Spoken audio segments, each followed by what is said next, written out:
amores por onde vais, sente os pés onde pousas. Se alguém disser coisas más, diz que não ouças. Vê a beleza das pequenas coisas, a beleza das pequenas coisas, a beleza das pequenas coisas, a beleza das pequenas coisas. Uma conversa com Bernardo Mendonça. Olá, bem-vindas e bem-vindos à segunda parte da conversa com Maurício de Sousa, o criador das famosas personagens da Turma da Mónica, um verdadeiro ícone cultural brasileiro, um mestre que elevou as histórias de quadradinhos, os gibis, é assim que se diz, não é, Maurício? Os gibis, e que elevou os gibis à grandeza da literatura. Mas, antes de mais, eu quero que ele comente este testemunho da sua filha Magali. Então, a sua filha Magali tem mesmo este apetite voraz, como a personagem? Ela nasceu assim. Ela nasceu assim como a Gabriela, ué. Eu me lembro, nos velhos tempos, eu fazia um diarinho. E quando a Magali nasceu, eu fiz o histórico do que estava acontecendo. E daí eu percebi que ela estava mamando demais. Eu estava notando. Ela estava passando do normal na hora da mamadeira. Ela queria mamadeira. Desde bebê tinha um apetite voraz. Mamar. Está no meu diário, está lá ainda, estão lá as coisas que eu estranhei. Então não inventou nada, a Magali era mesmo assim. Ela era e é. Eu sou a Magali. Hoje é um dia de festa e por isso estou aqui. Eu sou a sua amiguinha e o meu nome é Magali. Tem um apetite grande, não é? Podemos dizer. Às vezes. E não é só por melancia. Não é só por melancia. Por exemplo... Gosta de uma mesa farta, de coisas boas. A Magali, quando ela estava casada, o marido dela ligou para mim e falou: sogro, o que é? Você precisa me dar um jeito na sua filha. O que houve? Ela toda noite me pede para ir buscar pizza, lasanha, É a chamada máquina transformadora, não é? Portanto, come muito, não é? E melancia, portanto, era uma criança, era uma menina aí, com um gosto especial por melancia, não é? Aí ela era criança mesmo, ela estava lá ainda andando pela casa e tudo mais, e ela pedia para abrir a melancia, e ela mesma cavocava e pegava pedaços e comia melancia. Então, eu não inventei nada. Então, a coisa veio como eu observei. Era atenção e sabia perceber as maravilhas das suas crianças, das suas filhas, que eram personagens reais, não é? Sim. Mônica, Magali e tudo mais. E outras pessoas também. E outras pessoas, entretanto, vários outros filhos também deram lugar a personagens, pelo menos estou-me a lembrar de um ao outro. Mas antes quero perguntar como é que tem sido, como é que é a sua relação com a sua família, com os seus filhos, porque trabalha com eles, não é? Como é que é isso? A gente se dá bem. E vamos falar do avesso, ou seja, é desafiante, não é? Trabalhar com a família também tem aquele lado que é tão íntimo que há aquela ideia que se pode fazer tudo. Como é que é essa gestão? Para não haver conflito, essa gestão de egos, como é que soube encontrar o chamado ponto caramelo? Em casa, em família, nós falamos muito, discutimos muito, trocamos ideias muitas vezes, tudo mais. Então há uma conversação normal entre nós e entre eles, e entre os irmãos também. Então fica mais claro a gente se entender, O diálogo, não é? o diálogo e tudo mais. Raramente, rarissimamente houve Grandes zangas, não é? algumas coisas mais, vamos dizer, com ambiente menos agradável, né? Acontece em todo lado e em todas as famílias, não é? Bom, e vamos então à pergunta da Magali, que ela diz que o gato que ela de facto tinha um gato, mas que chamava-se Pisa, e o Maurício não quis chamar à personagem, ao gato nos quadradinhos de Pisa, chamou-lhe de Mingau. Porquê que não lhe chamou de Pisa? Eu achei que não combinava bem. Achou que a sua filha tinha batizado mal o gato? Eu não gostei muito Mas tinha da melodia. Mas tinha a ver com a personalidade da Magali, não é? Comida, e batizou o gato com um dos alimentos que ela gostava. Mas a Magali foi muito gentil, ela aceitou a minha crítica. Então não houve... Não houve polémica. Polêmica e tudo mais. As minhas filhas, os meus filhos são muito gentis comigo. Que bom. E pelo que sei, o nome do gato, o Mingau, foi a votos, não é? Portanto, foi um nome escolhido num concurso entre os leitores. Isto é verdade? Foi de uma mocinha, uma menina que por carta veio do estado de São Paulo. Então eu escolhi a palavra Mingau. Porque tem uma sonoridade interessante, de facto. Sim, Mingau. Magali, comer, gostar bastante de comer e tudo mais. Eu achei que tinha tudo uma coisa que aproximava a outra. Entretanto, pelo que me disse ali no bastidor, Magali é uma pessoa, é uma mulher muito bem-humorada, não é? Muito. Então... Ela é humorista. É sério? Então, é a animação da sala. A animação, é uma maravilha. Enche uma sala com o seu bom humor. Totalmente. Diria que é uma das suas filhas mais bem-humoradas, a Magali? A mais. A mais.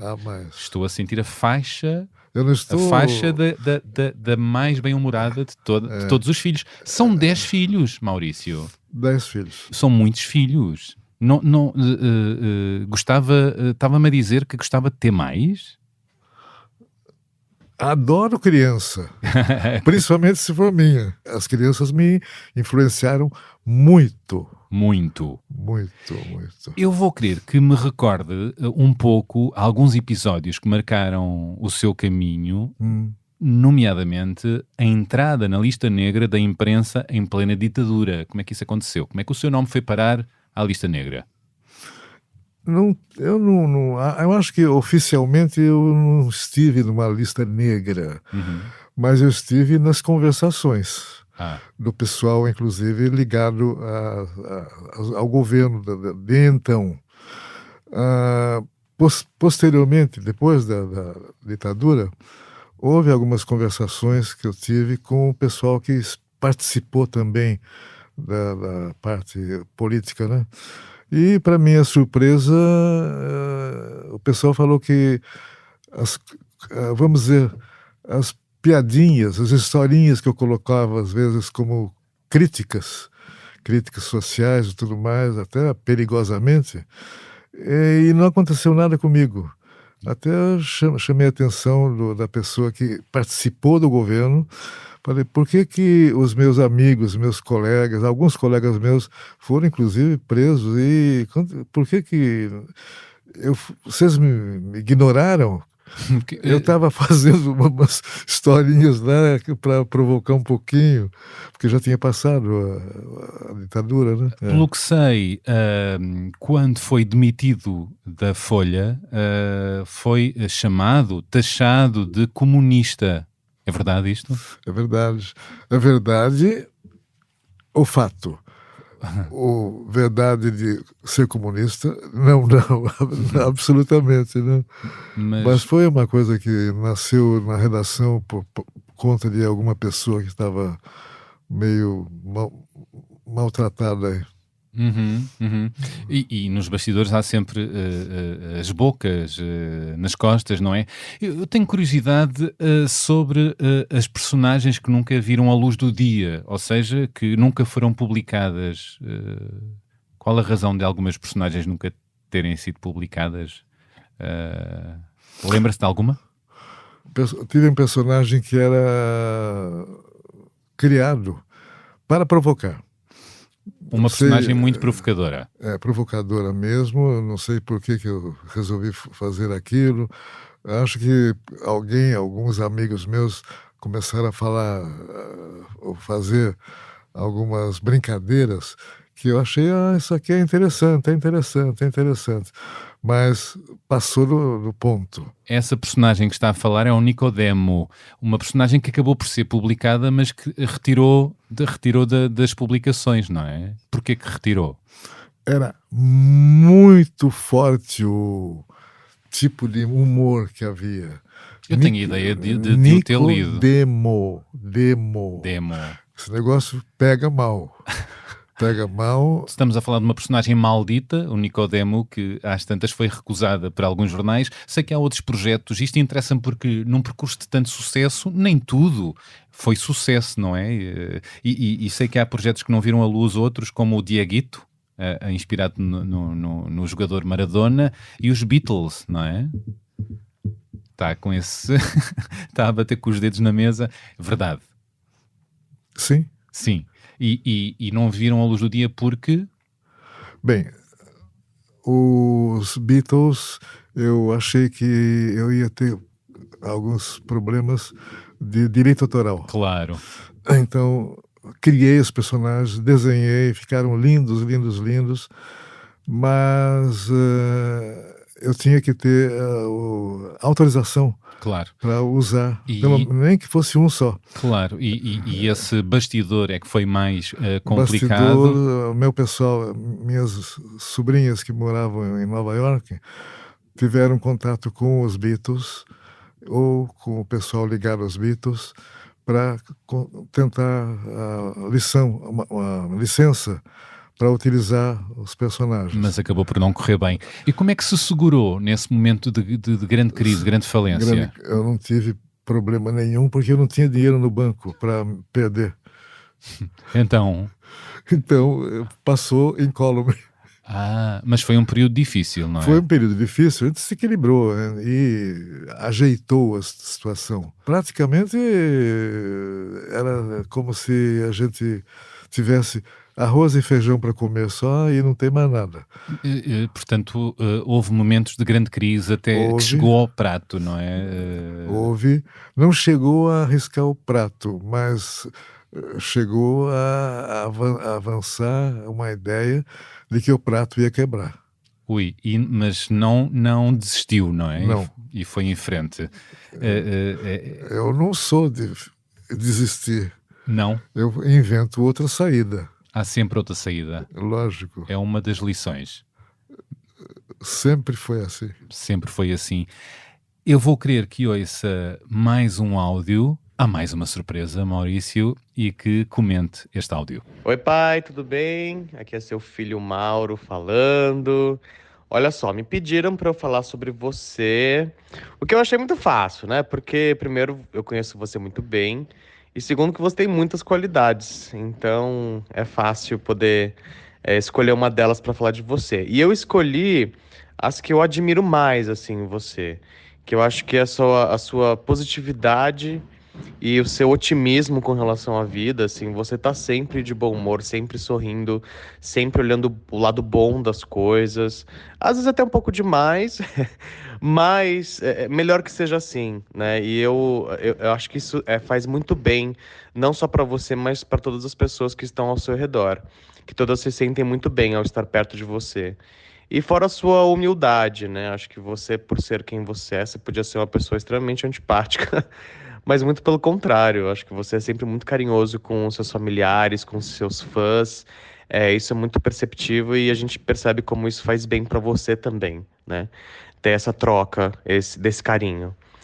E eu queria que você contasse aqui para todo mundo que está ouvindo um pouco da história do Nimbus, né? Que foi o personagem inspirado em mim.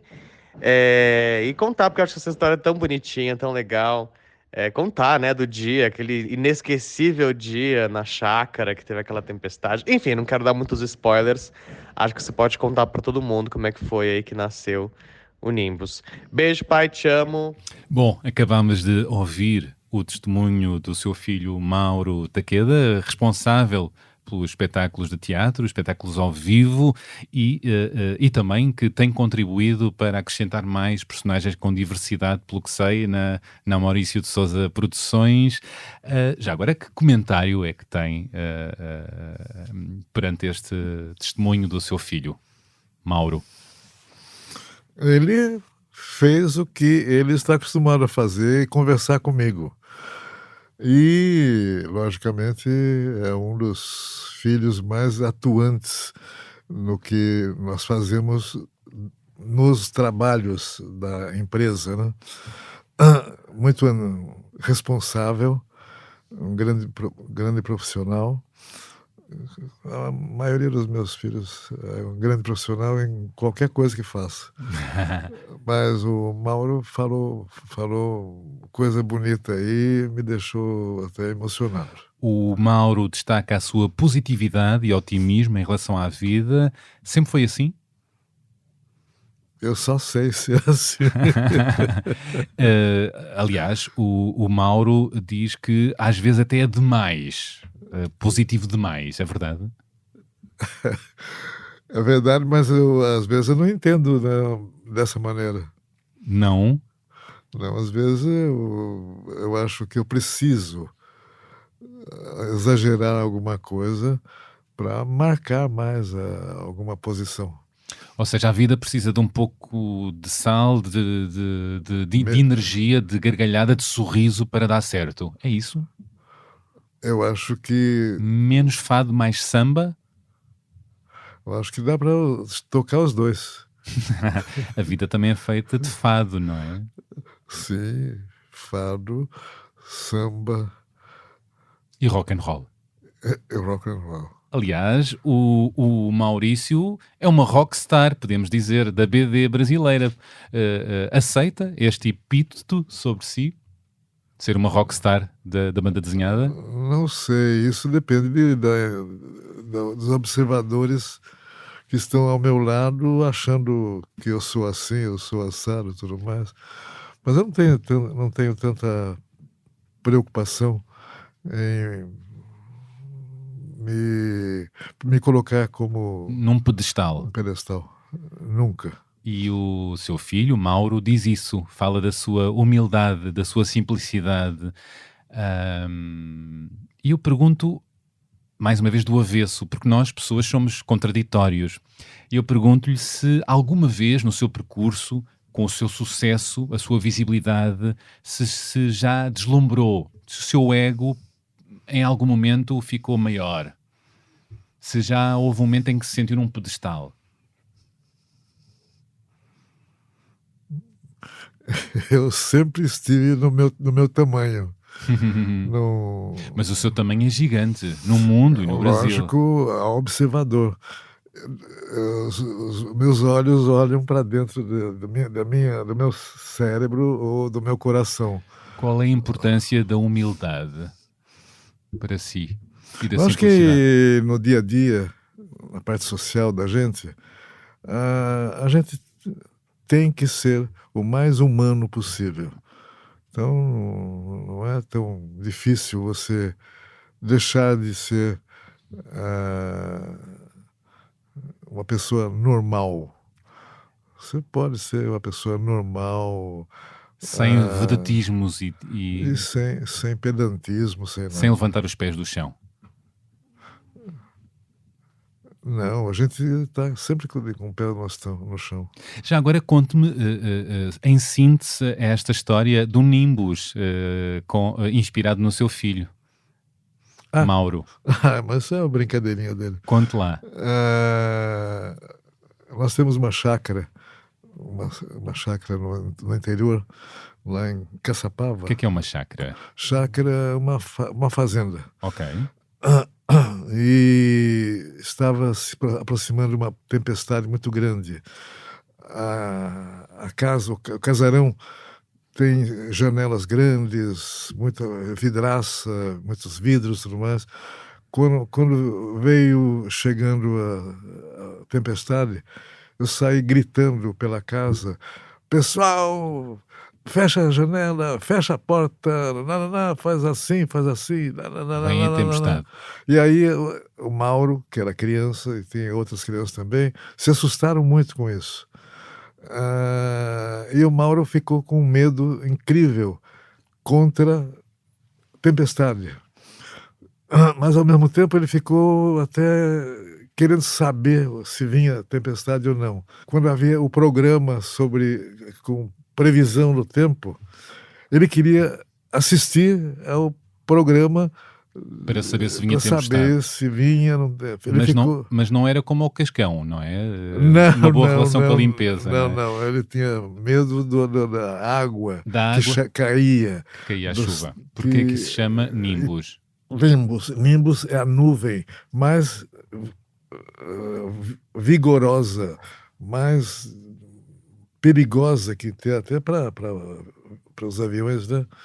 Então, eu chamei o Mauro de Nimbus e ele ficou atrás do Nimbus nos programas que falavam sobre o tempo. Este seu filho Mauro tem trazido um olhar sobre a diversidade e a importância da diversidade nas suas personagens. Aliás, eu quero realçar que o universo da Turma da Mónica tem dado passos importantes na inclusão de vários tipos de personagens, como o Edu, que tem distrofia muscular, a Tati, com síndrome de Down, Luca, que é cadeirante, como vocês dizem no Brasil, ou seja, está numa cadeira de rodas, a Dorinha, que é cega, o Igor e a Vitória, que são seropositivos, e o André com autismo.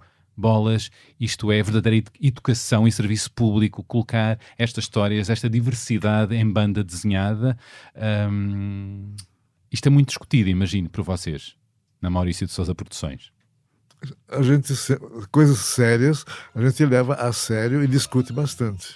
Você já pensou que num mundo tão grande, habitado por bilhões de pessoas, não existem dois seres humanos iguais? Uns, por exemplo, são bem magrinhos.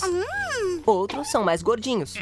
Alguns são altos, outros são baixinhos. Eu sou criança, tá? Alguns têm muito cabelo, outros nem tanto. Pindalolas. Alguns são negros, outros amarelos e tem os vermelhos. E depois dão também uma normalidade e uma leveza do desenho animado, ou seja, no fundo dão uma normalidade nesta diversidade, será? Sim. A diversidade é necessária no que nós criamos. Mas concordará que em muita banda desenhada essa diversidade não existe. Depende de quem está observando. E quem está desenhando. Quem está desenhando, você tem razão. É claro. O seu filho Mauro tem sido responsável pela diversidade também, de incluir a diversidade na sua Maurício de Sousa Produções. Ele é um homem gay, assumiu isso. E como é que olha para essa diversidade? Nos seus filhos também. Eu penso que as pessoas que chegam próximos do Mauro, com as características que ele tem, e vê que ele está participando de uma família normal, normalíssima, e então é uma coisa que corre normalmente na nossa família, na nossa vida, na nossa participação social. Então, Mauro é o meu filho querido do jeito que ele quiser. Exato, e como se sente, e isso também é a educação para os outros, não é? Ao falar da sua... orientação. É uma orientação sexual, no caso, e consta que está a pensar criar uma personagem gay para a Turma da Mónica, é verdade? Eu tenho dito que no tempo certo, no tempo adequado, e na maneira que a gente possa trabalhar muito bem a parte social, a parte. Nós vamos tratar do assunto sem problema nenhum, porque no nosso universo nós estamos totalmente equilibrados. Claro, e é importante incluir a diversidade que existe na sociedade, não é? Com essa normalidade, como diz. Perfeitamente.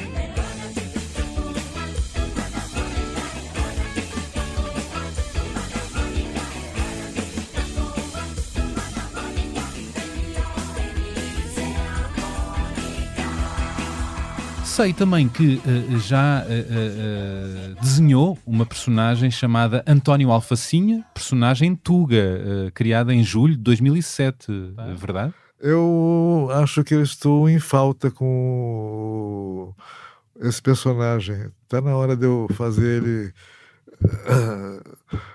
sair correndo, ir lá buscar 1 quilo de bacalhau para a gente fazer uma boa fritada. Uma boa fritada. E então está na hora de colocar, porque o personagem é muito, muito rico. Muito bem. Entretanto, vou querer que ouça mais um áudio. Está muito rico, muito farto em áudios. E então vamos ouvir e já comenta. Oi, eu sou o Vitor Cafage. E eu vim aqui primeiro para falar um pouquinho sobre o Maurício de Souza. Esse cara que eu conheci há uns anos, mas a sensação que eu tenho é que eu já conhecia desde que eu era pequeno, porque ele e os personagens dele, né, a Turma da Mônica, fazem parte da nossa vida aqui no Brasil desde que a gente é muito pequeno, desde antes da gente aprender a ler. Na verdade, muitos de nós acabam aprendendo a ler com as historinhas do Maurício. Eu sei que foi o meu caso, foi o caso da minha irmã, que trabalha com quadrinhos comigo, foi o caso do meu irmão, antes de nós. Meu irmão já lia com 3, 4 anos de idade, ele já sabia ler pela curiosidade que ele tinha de saber o que esses personagens das revistinhas do Maurício estavam falando, o que estava acontecendo com eles. E não só a gente, né? Tem vários brasileiros que aprenderam a ler com os personagens do Maurício. Esses personagens que são referência pra gente, são amigos que a gente tem na infância e que a gente reencontra de vez em quando é adulto. Foi o caso meu e da minha irmã quando a gente foi fazer graphic novel Laços. São personagens muito vivos, assim, são personagens que a gente, sei lá, se preocupa com eles, se diverte com eles, aprende com eles, como se fossem mesmo nossos coleguinhas de escola, como se fossem nossa família mesmo. Acho que uma boa parte do mérito desse sucesso todo que o Maurício alcançou, e muito merecido, é por esses personagens serem tão fáceis assim de entrar na nossa vida, tão vivos, tão reais, né, pra gente. Então, acho que o Maurício merece todas essas homenagens. Ele é referência para vários quadrinistas aqui no Brasil. Eu não sei até onde ele planejou a carreira dele, ou as coisas foram acontecendo e ele foi se moldando às circunstâncias. Mas eu sei que o Maurício está muito de parabéns. Ele é um orgulho nosso aqui, ele é uma influência para todo mundo e é uma alegria muito grande poder trabalhar com os personagens dele, ter trabalhado com os personagens dele nesses últimos 10 anos da minha carreira. Então eu queria perguntar pro Maurício, mandando um abraço para ele, queria perguntar pro Maurício, né, que momento que foi para ele que ele sentiu isso, em qual momento que ele sentiu isso, que ele sentiu que tinha chegado lá, ou que estava no caminho certo, né? O Maurício teve, que nem a maioria de nós, teve pessoas que não acreditaram nele, e ainda assim ele perseverou, ele continuou. Então eu queria saber, senhor Maurício, que momento que foi esse, que você falou, acho que eu tô no caminho certo.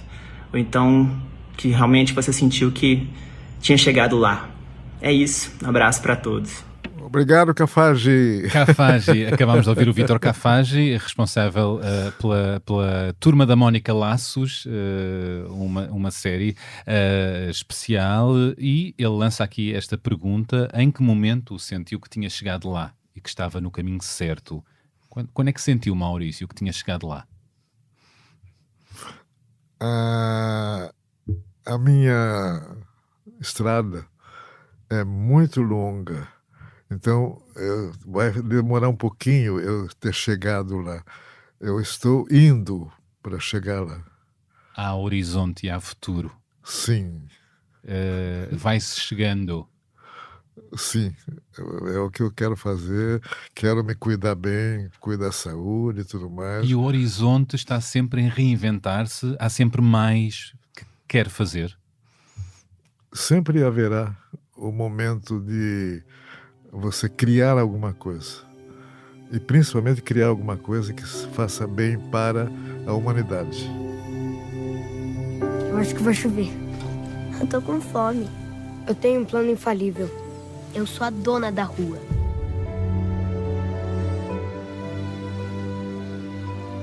É verdade que está a ser preparado um filme biográfico sobre a sua vida? Perfeitamente. Daqui a alguns meses nós estaremos mostrando a história da vida do Maurício de Souza. E como é que começa esse filme? Sabe qual é a primeira cena? Qual é o primeiro momento em que ataca o filme? O pessoal da produção pede para eu evitar mais informações antes do lançamento, né? De qualquer maneira, eu participei. Entra no filme. Não eu participei, mas isso eu posso falar. O Maurício no filme é o Mauro, meu filho. É o Mauro que nós ouvimos. Porque ele, jovem, está como eu estava quando comecei a fazer desenhos. E vocês, na verdade, são parecidos, não é? Aliás, o seu filho é parecido consigo, não é? Sim, somos muito parecidos nesse momento. Interessante. Até eu tinha algumas dúvidas se eu ia achar alguma pessoa para me... Mas daí quando a minha família falou, Maurício, o seu filho está lá, está aí, o artista está lá já. E o Mauro, que acabou de falar com você também, ele fez... trabalho... Teatro, representação, não é? Realmente, em Nova York. Então ele está preparado, estava preparado. Quando é que vai estrear esse filme? Eu penso que lá para maio de 2024. Por aí. Consta que está à espera de um Oscar com este filme, é verdade? Sempre a gente deve esperar um Oscar. Sim? Não sei porquê. O filme está muito, muito bonito. Gostou? Não está ainda terminado. Mas já viu? Mas eu já vi. E o que é que achou? Eu achei que está muito romântico. Apesar de não ser um filme romântico de amor, tudo mais tal, romântico no sentido de social. E comoveu-se com o filme? Eu me emocionei. Não cheguei a chorar, porque estava sempre com alguns momentos de humor. E a vida anda entre isso, não é? Entre a emoção, o humor. Humor e música. Vamos dar música à nossa conversa. Sugeriu 3 músicas para ouvirmos agora, nomeadamente uma que é Granada, não é? Porquê? Ai, meu Deus. Porquê Granada? Conte-me lá muito rapidamente porquê Granada. Granada é uma melodia que eu cantava quando eu era meninão. Tinha meus 7 anos, quase 8. E eu cantava na rádio, nos programas programas de calouro. E era um menino da rádio. Eu cantava e ganhava todos os prêmios. Uau! E se eu lhe pedir para trautear um bocadinho de Granada agora? Granada, tierra por mí. La la la la la la la la la la la la la la la la. Estou esmagado. Vamos ouvir o tema original. Vamos a isto.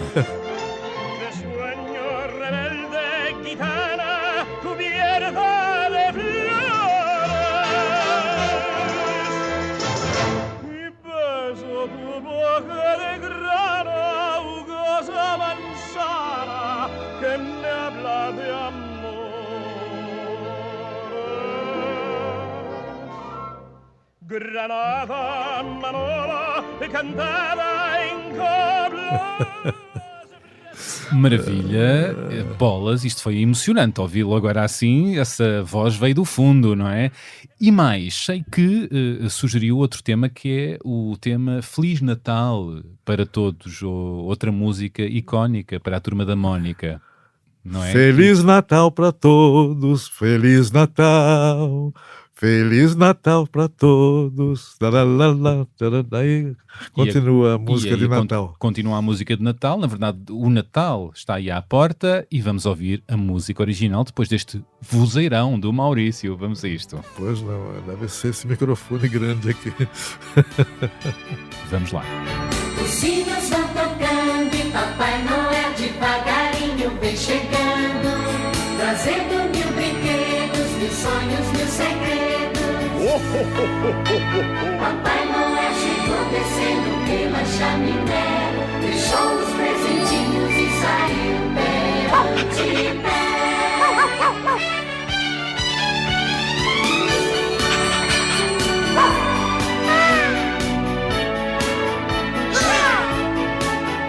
E ainda há um terceiro tema que é o lápis, o papel e o artista, que, pelo que sei, faz parte do arquivo da música que o seu irmão, o Márcio, fez para si. Sim. Então, que história é que tem este tema? Bem, fala do Maurício. Fala de si, não é? Fala de mim e tudo mais. E agora também eu estou com um neto de 2 anos. Ele está cantando a música. Ele já canta esta música, já canta a música do avô. Do avô. E consta que está cá, em Lisboa. É esse neto. Ele, nesse momento não, mas ele esteve aqui em 2 temporadas. E agarrou um bocadinho o sotaque português, será? Consta que ele gosta de bacalhau, nomeadamente, não é? Consta, e ele ficou algum tempo, bastante tempo, em 2 temporadas aqui em Portugal. E alguma coisa, em algum momento, ele já estava falando com sotaque. Com sotaque. Consegue falar com sotaque português? Eu? Sim. Não, acho que eu não me arriscaria. Não se arriscaria. Agora eu tento ouvir e entender. Muito bem, então vamos ouvir o tema O Lápis, o Papel e o Artista. Vamos a isto. Vamos lá, que faz tempo que eu não ouço.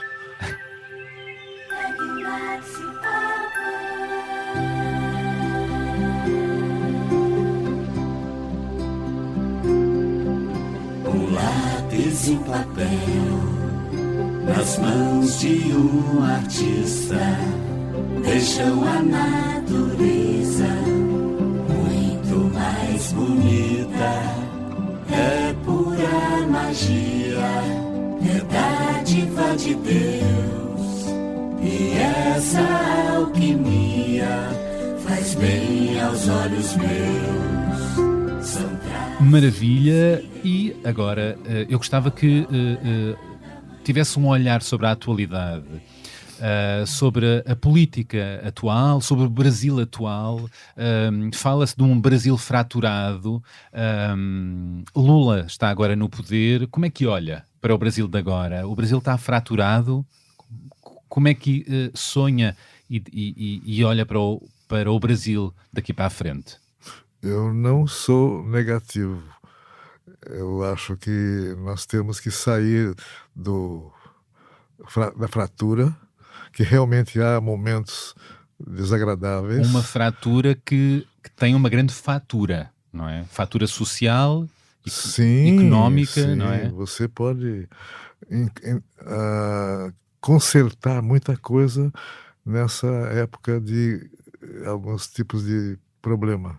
E este antigo governo, o governo anterior, criou esta fratura, aumentou esta fratura, este ódio na população? Não sei dizer, porque eu não estou ligado à parte política, né? De qualquer maneira, agora eu sinto, eu e o público todo, sentiu durante muito tempo aí que há realmente uma ruptura social, uma ruptura de posições do povo brasileiro. E que Brasil sonha para a frente? Como é que isto pode ser transformado? Como é que essa fratura pode ser corrigida, minorada?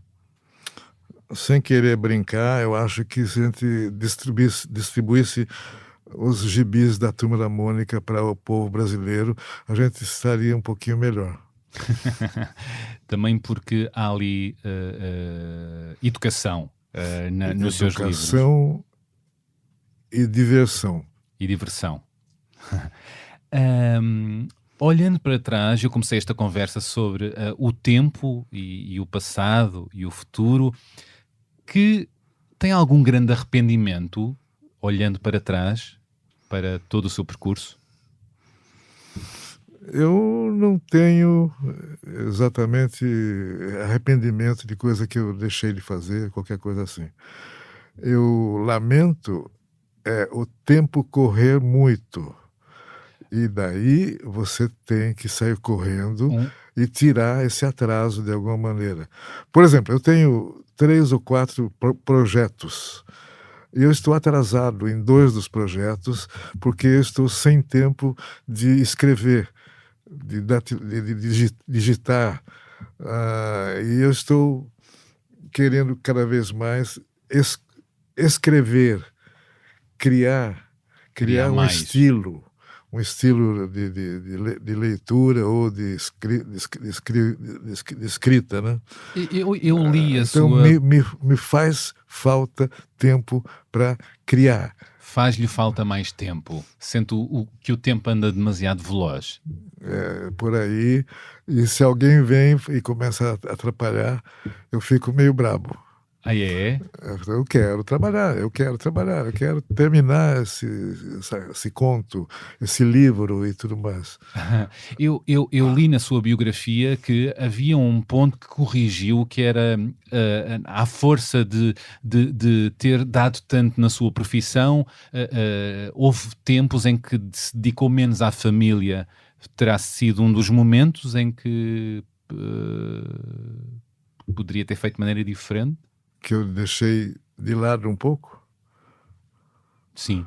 Eu penso que são os momentos que profissionalmente eu fui chamado para trabalhar um pouco mais do que poderia ou deveria. E acabou por corrigir isso ao longo da sua vida, porque sei que tem dedicado muito à sua família. Estou a sentir os seus dedos. Eu não vou deixar de ter esses momentos, porque eu estou criando toda hora.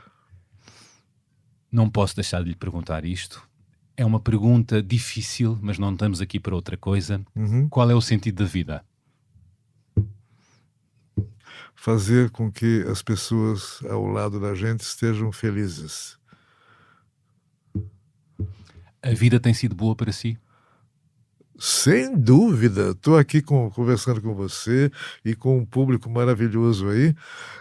Eu não teria essa oportunidade se não estivéssemos aqui com os esquemas todos montados. E a vida é sempre surpreendente. A sua curiosidade não acalmou.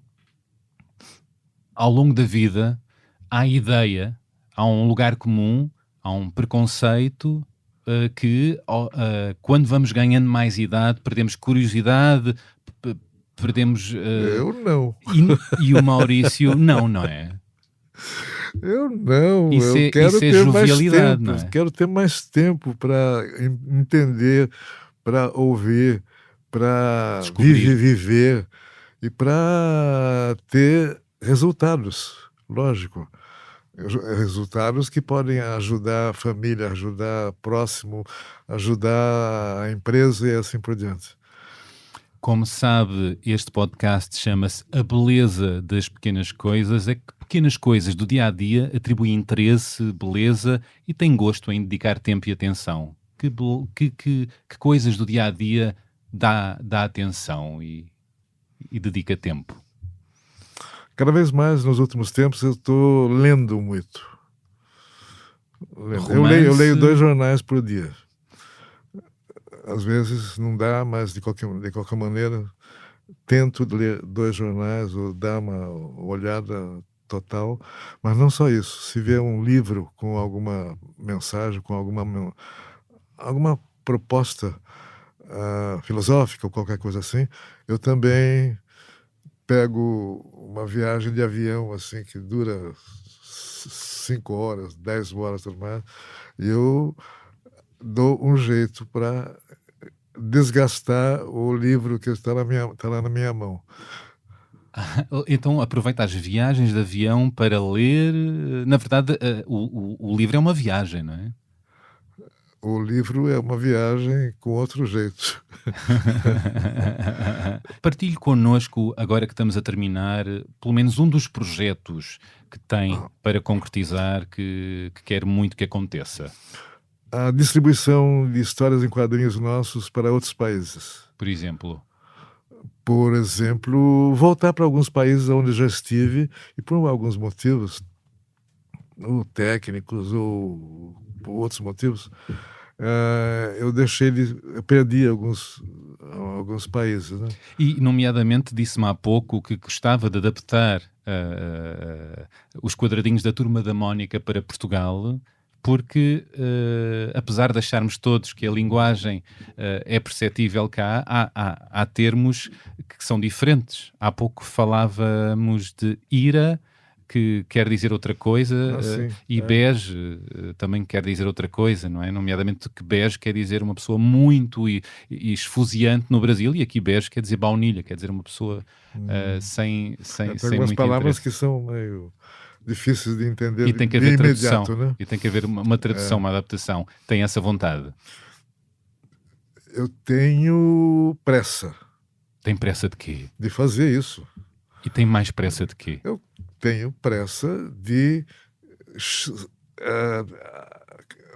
traduzir e fazer contratos com outros países. A sua cabeça não para. Quer chegar com as suas personagens mais longe e a mais mundos. Por que não? Por que não? Por que não? Porque eu quero criar, e eu acho que o que nós podemos criar, e posso criar, a minha equipe também me ajuda, podemos criar muita coisa. Então, nós precisamos ver o que está faltando nos quadrinhos mundiais. Daí vamos dar uma olhada nisso daí. Os gibis. Não só nos gibis, desenhos animados também. Muito bem. Por exemplo, nós temos um desenho animado curtinho que nós jogamos no YouTube? No YouTube, é. Chama-se Mónica Toy, é isso? Mónica Toy, que já chegou a 13 bilhões de views. É muito bilhão. É muito bilhão.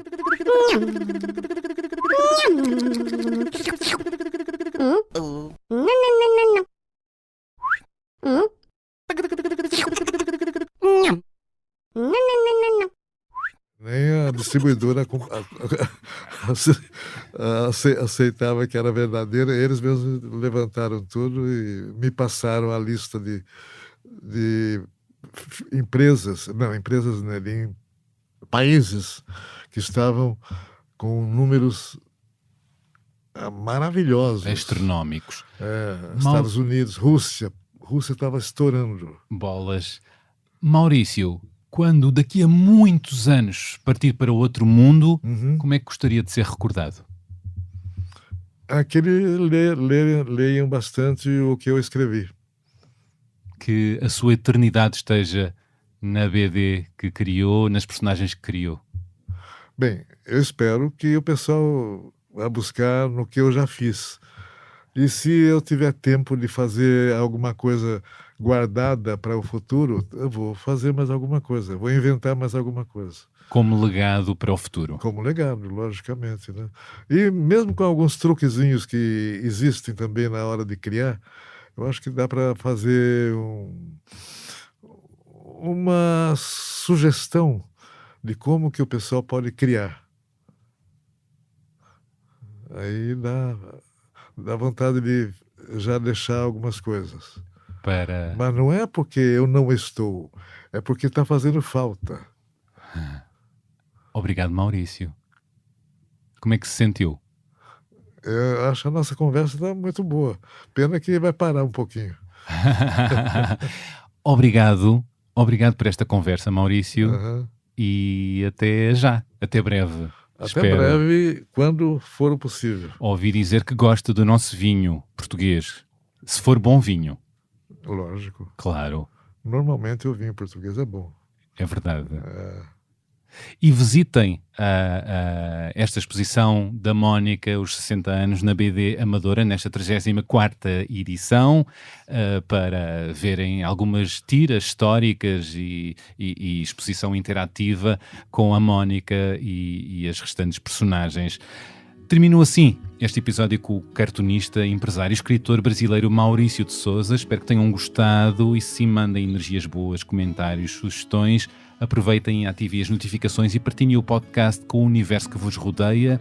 Se quiserem, enviem-nos um e-mail para abelezadaspequenascoisas@empresa.pt. É sempre bom saber o que pensam, o que acham e ouvir as vossas sugestões. Como já sabem, o novo maravilhoso genérico é da autoria da Márcia, com a coloração do Tomara. A edição áudio é da Salomé Rita, que está aqui presente, e do João Ribeiro. As fotografias foram desta vez do Nuno Fox. E pronto, é tudo por agora. Volto para a semana com mais uma pessoa convidada. Até lá, já sabem. Pratiquem empatia e boas conversas. E dou parabéns para você também pela, vamos dizer,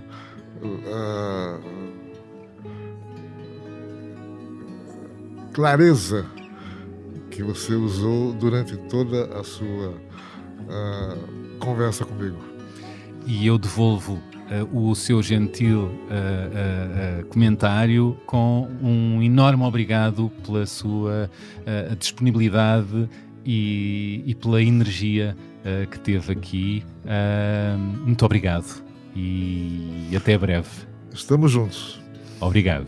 Obrigado.